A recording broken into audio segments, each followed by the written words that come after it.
On Friday, there was a small item in Politico about State Senator Jabari Brisport.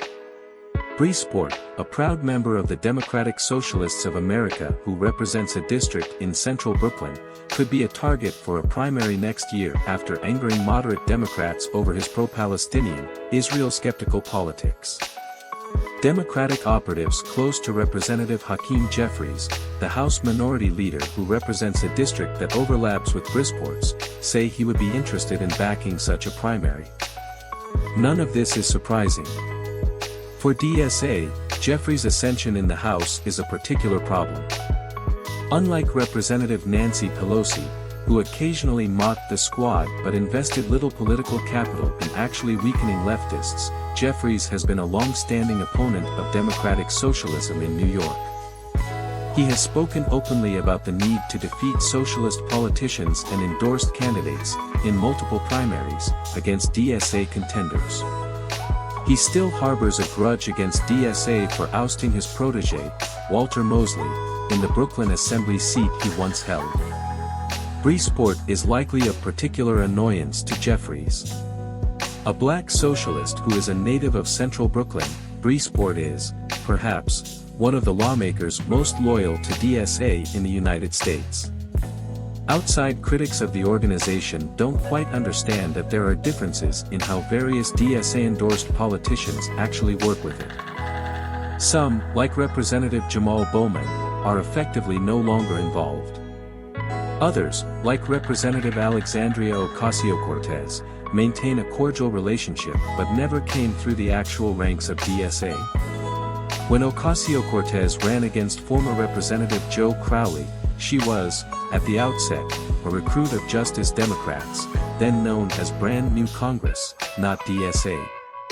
Although DSA endorsed her later in the race, she had no prior involvement with the Democratic Socialists and has not always endorsed their candidates since she got to Congress. Brisport received her endorsement when he first ran for state senate in 2020, but Assembly member Zoran Mamdani, who had managed my own unsuccessful state senate campaign 2 years prior, did not receive her endorsement in his assembly race.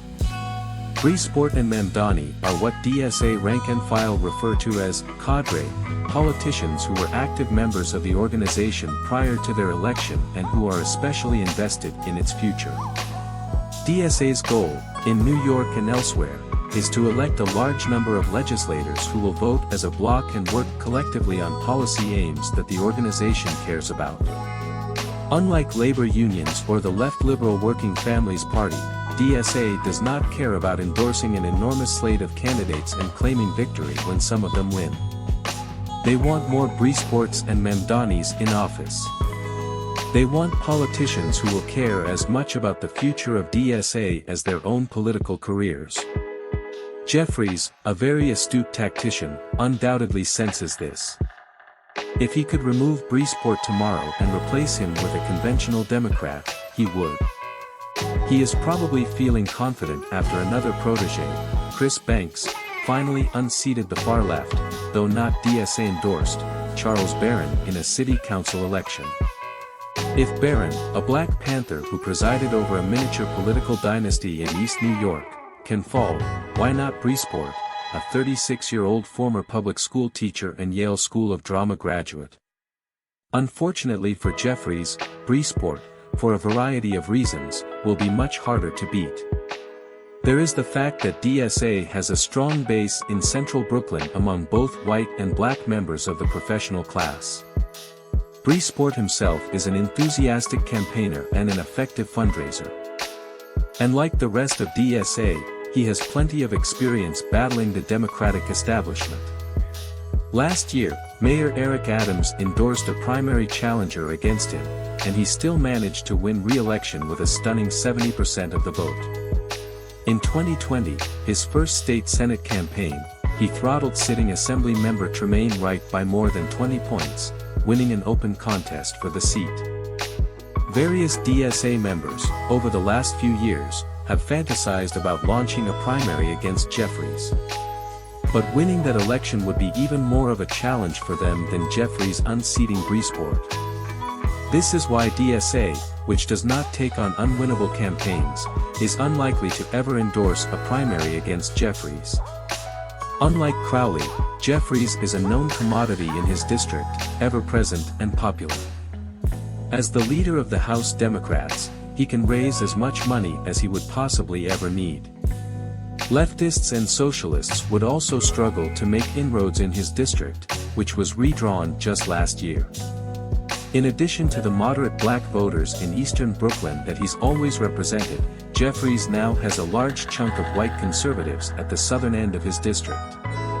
Russians, Orthodox Jews and older white ethnics would choose Jeffries over a primary challenger every time.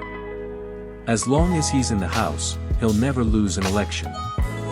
This creates, for each side, a sort of uncomfortable stasis. Neither Jeffries nor Brisport can be dislodged. DSA might struggle to grow, but it won't shrink. Moderates like Jeffries won't vanish from Democratic politics either. If anything, they're enjoying a small resurgence, with various progressive organizations hurting for dollars. Still, leftists made too many gains in the 2010s to fall back into total irrelevancy. In New York, there are now 8 DSA-endorsed Democrats in the state legislature. Despite all the political blowback over Israel and Gaza, that number might grow after the 2024 elections. The DSA incumbents are largely safe. And pickup opportunities are plausible in Queens and Brooklyn, if DSA can ever figure out how to unseat Assemblymember Eric Dillon in Bushwick. The future is not necessarily bright for democratic socialism, but it's not dim either. Jeffries will have to learn to coexist with the socialists in his midst.